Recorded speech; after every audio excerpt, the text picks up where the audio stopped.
Fala pessoal, eu sou Rafael Otaiano, sejam muito bem-vindos ao meu canal. Aqui trago análise e opiniões pessoais sobre política e empreendedorismo. Se você gosta desses temas, já sabe, se inscreve no canal, interage deixando seu comentário, a curtida é muito importante também e principalmente compartilha com outras pessoas que você sabe que podem gostar. A gente tem feito um acompanhamento semanal do governo e essa semana não é diferente, então vamos começar aqui. 10ª semana das 208 prováveis de 4 anos do governo Lula, temas que tomaram as mídias e as redes sociais. Vamos lá. Primeiro tema, Lula mantém ministro das comunicações. Sabe aquele ministro que deu problema, que o pessoal falou que usou orçamento secreto quando era deputado para poder fazer estrada na sua fazenda, naquela cidade que a irmã é prefeita? Esse aí. Sabe aquele ministro que depois usou o voo da FAB, da Força Aérea Brasileira, sobre desculpa de ir para algo urgente, mas no fundo foi para um leilão de cavalos? É esse mesmo. Sabe aquele ministro que mandou chips para os Yanomamis, para tragédia, chip de telefone celular, numa área que não tem cobertura de celular? Pois é. Esse mesmo ministro, após uma conversa com o Lula, pelo jeito, o presidente achou que está tudo bem mantê-lo. Qual é o problema que eu vejo? Tiro no pé para o presidente Lula, que naturalmente já enfrenta muitas críticas pelo passado histórico do PT e de manter pessoas muitas vezes incompetentes ou até mal intencionadas em cargo como esse de ministro. Com apenas 2 meses, prevaleceu aí a força política, já que o próprio ministro é indicação daqueles que são aliados, né, à base do governo. Então, muito ruim isso, o Brasil perde, porque logo no início assim, a gente já fica claro que as pessoas que estão lá não são tão competentes e vai saber se são bem intencionadas. Então, próximo tema, primeira-dama apresentadora. É isso mesmo. A primeira-dama fez uma live no dia 7, anterior, em homenagem ao Dia das Mulheres, no dia 8 no caso, e aí ela gravou. Qual foi o problema aí, né? Fazer live à vontade, se ela tivesse feito nas redes pessoais. O problema é que ela fez no estúdio da EBC, que é a Empresa Brasileira de Comunicação, uma estatal que não deveria ter esse vínculo com o governo, deveria ser independente, né? E além disso, o conteúdo foi retransmitido nas redes sociais da TV Brasil. A própria EBC botou ali fez uma nota dizendo que não é apresentadora de nada e tudo mais. Aquilo ali foi só um episódio porque eles têm um contrato com a Secretaria de Comunicação e aí você começa a ver as ligações, ó. Ministro das Comunicações, mantido pelo presidente e agora a primeira-dama apresentando alguma coisa que poderia ter se tornado um programa. Você vê alguma ligação aí? Pois é, eu não vou falar que vejo nada, mas é no mínimo icônica essa coincidência.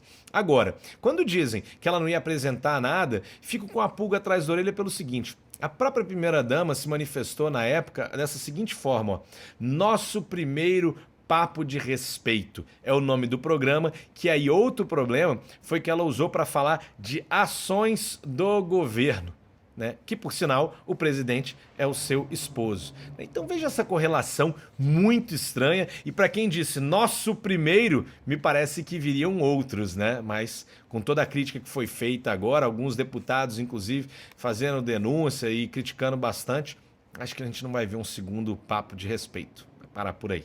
Vamos ver. Direitos humanos para quem? O ministro dos Direitos Humanos, a Cidadania aqui do Brasil, ele falou assim, uma entrevista, né, que o presidente Lula pediu para haver um debate sobre a descriminalização das drogas para reduzir a população carcerária. O que é mais interessante é que o ministro até então apoia esse tipo de coisa. Ele acha que tem que ser tratado como uma questão de saúde pública. O Brasil, para quem não sabe, tem cerca de 800 mil presos, né, em todo o sistema carcerário, um pouco mais até.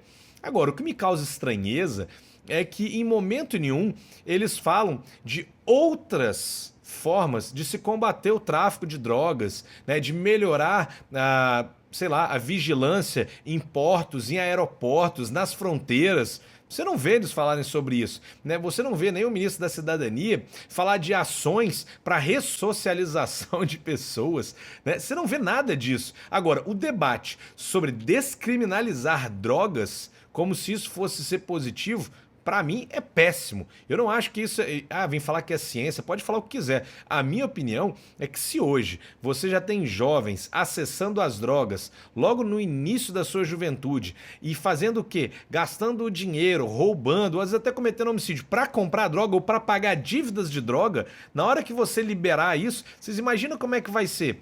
Essa sim vai ser a próxima pandemia que vai dar um impacto na saúde pública, porque todas essas pessoas ainda, uma vez que não for mais crime, além de usarem a sua droga de forma liberada, vão querer que o sistema de saúde as trate na pior das hipóteses. E aí sabe o que vai acontecer? O Brasil vai virar uma verdadeira baderna. Vai vir gente de fora para cá para muitas coisas, para curtir o carnaval e para usar droga também. Qual o incentivo, qual é a mensagem que a gente quer mandar para fora do Brasil? Que o Brasil é um país sério? Eu tenho minhas dúvidas, né? Sei que esse debate tem na Europa, mas eu sinceramente não gosto muito dessa postura. E o mais interessante é que nessa entrevista ele fala o seguinte, só para entender e contextualizar, né? Vários países, mais de 50 países, assinaram um memorando que condenava, né, muitos crimes contra direitos humanos na Nicarágua. E ele fala o seguinte, que o Brasil, ao não assinar esse ato de condenação, na verdade quer manter o diálogo, numa posição de diálogo. E detalhe, a minha pergunta é a seguinte, mas vem cá, então quer dizer que o Brasil não quer assinar a condenação à Nicarágua quando tem claros crimes contra direitos humanos, mas no caso da Rússia e Ucrânia assinou e ainda assim manteve o diálogo. Ou seja, essa é só uma desculpa esfarrapada, né? E aí nessas horas o que faz a gente lembrar é o seguinte, se o presidente Lula durante as eleições não tinha problema nenhum com os ditadores, tanto é que os tribunais superiores pediram para tirar qualquer veiculação dele com ditadores de outros países, por que razão então, né, agora ele não pode se manifestar como presidente do Brasil contrário à violação de direitos humanos? Se ele é a favor de direitos humanos, se lá estão violando, deveria se posicionar. Se ele não tem nenhuma relação com esse outro presidente ou ditador da Nicarágua, igualmente deveria se manifestar. Mas, pelo jeito, existem outras coisas mais importantes e até então o que se diz é manter o diálogo. Esse governo de vez em quando dá umas desculpas, para mim é desculpa, né, e não deixa claro o porquê de fazer as coisas, temos que manter a atenção. E por último, né, esse foi o mesmo ministro que falou o seguinte, que com relação ao aborto, olha só a frase, a sociedade brasileira não está preparada para esse debate, mas é papel do Estado preparar a sociedade. Ministro, com todo respeito, o governo foi eleito para representar a sociedade. A demanda vem da sociedade. Se a sociedade não está preparada para esse debate, então não cabe ao governo querer realizar esse debate. Então deveria se manter, como a própria legislação já fala, que aborto só é permitido dentro de alguns casos muito específicos. Mas aí olha que mais maneiro. Como sempre, a melhor forma de você não debater alguma coisa é dizer que você não está no seu local de fala, né? E foi isso que o ministro fez. Ele disse, quando perguntaram para ele assim, mas então aborto, ok? Ele falou assim, eu prefiro que as mulheres decidam. Né? Pessoal, nós temos que pensar sempre que isso vai muito além. É uma questão muito além do que pode ser a vida de uma pessoa. A gente está falando da vida do feto, a gente está falando da vida dessa mãe, a gente está falando da questão de saúde pública em amplo espectro. Né? As pessoas têm as suas relações e aí na hora de ter um filho, ao invés de terem a responsabilidade de assumir os seus atos, e aqui eu não estou colocando os atos no caso quando a pessoa é vítima de alguma violência, mas no caso uma relação consensual, a pessoa simplesmente ela vai matar um feto porque ela não pensou antes que aquela relação poderia originar uma criança. Cadê a responsabilidade do nosso povo? E aí, engraçado que, de novo, eu não vejo nenhuma campanha desse ministro, né, do seu ministério, no que diz respeito à conscientização das pessoas do valor da vida, né, inclusive os custos, né, de se manter uma vida, de ser pai, de ser mãe, a importância da responsabilidade ao se relacionar com outras pessoas. Engraçado, porque tudo isso, inclusive, está ligado às questões de saúde pública. Mas, de novo, falar do que é necessário e do que é importante às vezes parece que não é o foco desse governo, mas aí dá essas desculpas para poder trazer os assuntos, mesmo que a sociedade não tenha proposto isso, ainda dizer que é papel do governo, para mim isso é balela. Então estou aqui falando a minha opinião e com muito respeito. Próximo tema, Dia das Mulheres. O presidente Lula fez um discurso no sentido de anunciar várias ações que impactam a vida das mulheres. Alguns deles são igualdade salarial, outro, redução da taxa de juros, e aqui tem alguns quesitos específicos, né? Micro, pequenas empreendedoras, em determinados aspectos sociais também, baixa renda, enfim. instituiu ou anunciou a construção de 40 unidades da Casa da Mulher Brasileira, o que, pelo que eu entendi, é uma unidade que visa apoiar mulheres que tenham sido vítimas de violência. Então, vamos lá, agora fazendo algumas análises. Primeira coisa que eu acho interessante é o seguinte: de um lado você tem o ministro da Cidadania, que fala que no que diz respeito ao aborto, ele prefere que as mulheres decidam. Agora, minha pergunta é o seguinte: no que tange a violência contra a mulher, por que essas ações também não são as mulheres que estão decidindo? Né? Mulheres, inclusive, que talvez tenham sofrido a própria violência, para dizer o que poderia ter apoiado elas antes, para que a violência não tivesse acontecido, qual a postura do Estado poderia ter sido dada a elas. Vou dar um exemplo. A gente poderia rever, né, o procedimento no caso de denúncias de violência contra a mulher. Outros aspectos, né? A gente tem também a questão da mulher que eventualmente se encontra numa situação de dependência econômica, né, da figura do marido. E essa mulher muitas vezes não sai de casa. Então, talvez, se a gente criasse algum mecanismo de apoio a essa pessoa, para que ela pudesse, antes de sofrer a violência, se afastar desse local, da sua casa até então, ou desta pessoa, essa poderia ser uma outra forma. Então, assim, a minha pergunta é: por que não seguir a mesma dinâmica no que diz respeito ao aborto, de escutar as mulheres aquilo que elas mesmas sofreram e acreditam que poderia ter sido feito diferente por parte do Estado, para ajudá-las antes, para prevenir a violência, para tentar impedir ou mesmo durante, né, e não só depois da violência. Então, essa é a minha forma de pensar aqui. Deixo aí também para vocês refletirem e compartilharem. Na sequência, joias e presentes. Esse tema ficou muito na mídia por conta das joias que foram presas na Receita Federal de um aeroporto, que, pelo que tudo indica, iriam primeiro para o ministro, depois iriam para o Bolsonaro, mas depois disseram que é para a Michelle. Eu já vou colocar logo aqui a minha opinião para que não entendam errado. Empresas têm governança e compliance. Determinados cargos de liderança nunca poderiam aceitar presentes a partir de um determinado porte, justamente para que o fornecedor ou o cliente ou qualquer parceiro de negócio influenciasse aquele líder na forma como ele percebe, interage ou nas condições que ele venha a dar àquela pessoa. Ok? Então é justamente para não ter influência na forma que a pessoa vai decidir. A mesma coisa se aplica ao Estado brasileiro, seus chefes de Estado, representantes do nosso país. Na minha visão, independente de quem esteja no cargo, qualquer presente, alguma coisa que venha, vai para o próprio Estado, né? E tanto é isso que deve ser feito e que, pelo jeito, é o que é praticado no Brasil, que Lula e Dilma devolveram mais de 400 itens depois que saíram da presidência, porque tinham se apropriado deles, né? Então, por decisão judicial, foram obrigados a devolver. Agora vamos chegar no que é mais importante. Por que a mídia anda explorando tanto isso? Não fala de Lula e Dilma, fica batendo só na questão do Bolsonaro.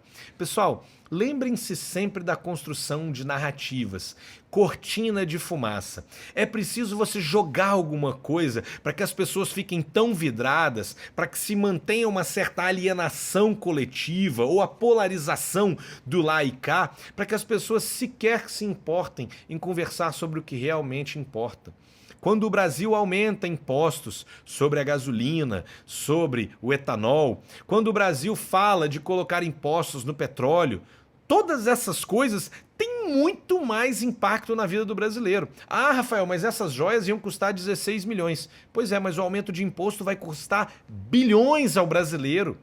Então, assim, vejam a percepção. Eu não estou dizendo que as joias estão ok, vai para um, ou os itens vão para o outro. O que eu estou dizendo é: quando a mídia se aproveita de uma cortina de fumaça, é como se fosse literalmente... Imagina o seguinte: o político está sentado num burrinho. Sabe quem é o burrinho? Burrinho somos nós.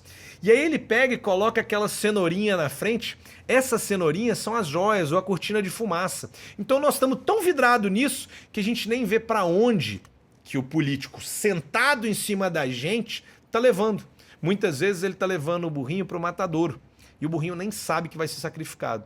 Então é exatamente isso que acontece. Nós, brasileiros, estamos sendo manipulados, uma alienação coletiva, e a gente não consegue se desvencilhar disso. Continua a polarização. Quem não gosta do Bolsonaro fala das joias, quem não gosta do Lula fala dos itens, e aí fica um falando isso outro. Mas realmente o que está acontecendo no Brasil nesses 70 dias, ninguém fala, e está tudo bem, né? Parece que as joias ou os itens são os mais importantes não são. Então, pensem sobre isso, deixo aqui a reflexão. Próximo tema, CPMI do dia 8 de janeiro. Já foram coletadas todas as assinaturas. Agora, por que o governo Lula quer impedir?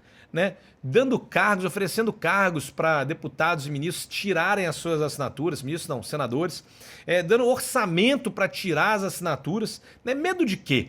Aqui é bem objetivo. Medo de quê? E eu vou falar para vocês. Se tem dedo de alguém lá naquelas coisas que aconteceram no dia 8 de janeiro, eu não posso dizer, né, para não parecer leviano. Agora, uma coisa que eu posso dizer para vocês e conecta exatamente com o assunto anterior é o controle da narrativa. Enquanto o governo dita o que as mídias estão falando, eles estão no controle da narrativa. No momento em que houver uma CPMI, todo o país esquece de todo o resto, tchau joias, tchau itens, tchau tudo, e foca exclusivamente na CPMI. E aí quem vai controlar a narrativa são justamente os opositores deste governo. Assim como fizeram também, vocês devem se lembrar, lá atrás, quando era o governo Bolsonaro e a CPMI da Covid foi instalada justamente pelos seus maiores opositores. Então o controle da narrativa é importante. Por quê? Porque você dita qual o assunto que fica nas rodas de debate das pessoas, os assuntos que vão no WhatsApp, os assuntos que tomam de novo a alienação coletiva. Né? E aí, claramente, o governo não quer que logo no seu início, com 30, 60, 90 dias de governo, apareçam novos atores tomando a atenção da mídia e das pessoas. Então, deixo aqui essa minha reflexão. Juros ou crise, próximo tema. Por que juros ou crise, né?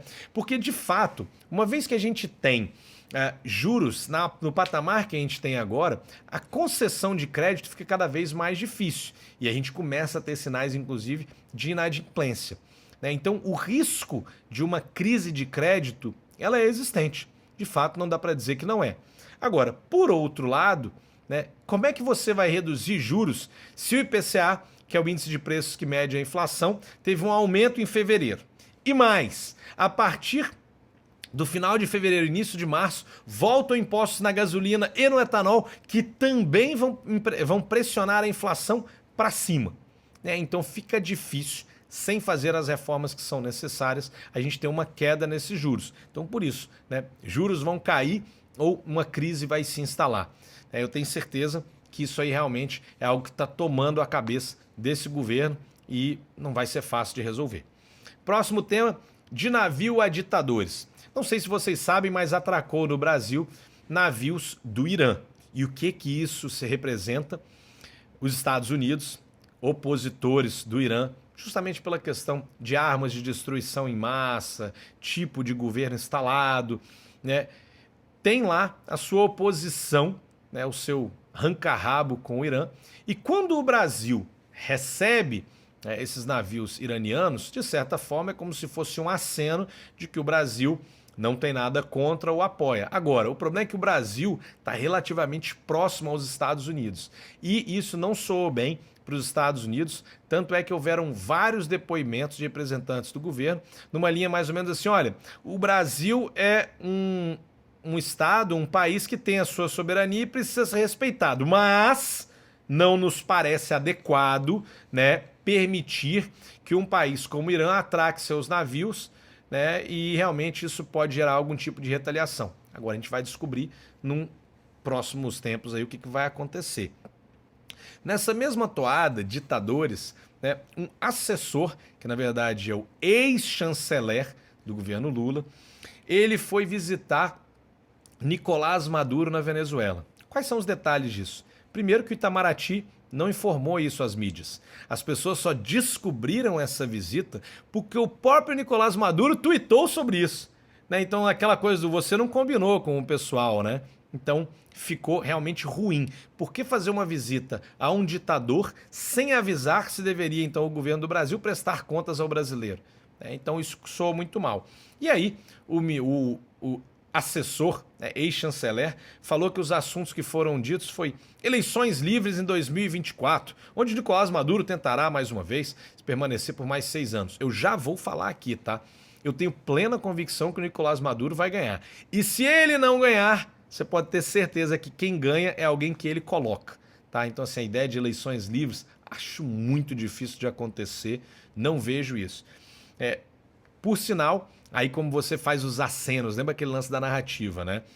Falou da dívida que a Venezuela tem com o Brasil. Mas olha que interessante, até então eles diziam que não teve calote da Venezuela no Brasil. Então agora está dizendo que teve calote, então tem dívida. Olha só como é que é a questão da narrativa. Na frente sempre volta e pega lá atrás. E o detalhe, Nicolás Maduro falou que não, vai pagar a dívida, isso realmente precisa ser resolvido. Tá certo, por que não pagou antes então, né? Estranho. E aí, uma coisa que me chamou muita atenção foi a fala do assessor ex-chanceler que fala o seguinte, que a migração no norte do país, da Venezuela para o Brasil, não é por questões políticas, mas por questões econômicas. Por isso que tem que se desfazer os embargos que tem a Venezuela. Pessoal, mas pensa comigo, a economia da Venezuela tá um lixo, não é por questão de embargos econômicos, não. Tá um lixo porque simplesmente no momento em que o ditador entrou no poder, ele começou a confiscar ou estatizar empresas, começou a querer mandar em tudo, e aí tornou-se simplesmente impossível de viver no país com a inflação atingindo assim números inimagináveis. Tanto é que as pessoas jogavam dinheiro fora. Era necessário assim pacotes de dinheiro para ser R$1, R$2. A falta de produtos se dava porque as pessoas não podiam mais botar o preço que elas queriam, o governo queria controlar tudo. Então não venha me dizer que a migração é por questão econômica, porque a própria questão econômica é fruto das questões políticas. E, sinceramente, um ex-chanceler que é assessor especial da presidência da República falar um negócio desse, parece que ele está achando que o brasileiro é idiota. Só pode ser. Né? Ou pelo menos que a maioria das pessoas não tem capacidade de enxergar isso. Agora, se não tem, então muitos de nós precisamos falar isso, verbalizar isso, porque, sinceramente, é um absurdo. É um absurdo, né? Segue a mesma linha que a gente falou da Nicarágua. O Brasil quer defender direitos humanos, mas não se posiciona contra o ditador da Nicarágua. O Brasil quer defender direitos humanos, quer abrigar o pessoal da Venezuela, mas não quer condenar as ações do ditador da Venezuela. Pessoal, não faz sentido. Isso é realmente, assim, bizarro. Para mim, isso me causa muita revolta, porque, de novo, são pessoas que estão sofrendo nessas horas, justamente pelos próprios políticos, né? E vamos aqui para o último tema, que foi fiscal vai agradar a todos. Haddad e a Simone Tebet, Fernando Haddad e Simone Tebet, dois ministros, falaram que a reforma do arcabouço fiscal vai agradar a todas as pessoas. Eu, para ser sincero, já falo para vocês, isso me dá até certo medo. Porque fossem eles pessoas com os pés no chão, eles diriam o seguinte, olha, como a gente sempre aprende, é impossível agradar a gregos e troianos. E essas pessoas vêm dizer, não, relaxa que a nossa solução vai agradar a todos. Ou eles são muito brilhantes, o que sinceramente eu não acredito, ou eles são muito criativos, como disse o presidente Lula num outro discurso essa semana para os seus ministros. E essa criatividade, meus amigos, me assusta muito, porque quando o Ministério da Fazenda diz que vai ter capacidade de gerar dinheiro, só tem uma forma de se fazer, é através de mais impostos. E mais impostos, quem paga a conta é sempre você. Independente de ser empreendedor, trabalhador, em qualquer etapa, essa conta quem paga é o povo. Então, assim, fico aí preocupado, 70 dias de governo já rolaram, não me parece que a gente tem um grande horizonte brilhante pela frente, né? E como eu falei, muita cortina de fumaça, muita cenourinha para o burrinho ficar olhando, né? Ou para tirar a nossa atenção. Poucas ações consistentes que melhorem a vida das pessoas. Eu vou ficando por aqui. Mais uma vez agradeço cada um de vocês. E lembre, se inscreve no canal, compartilha esse conteúdo, interaja comigo. E para quem está nas redes sociais, mais informações logo essa semana. Boa noite, fica com Deus. Tchau, tchau.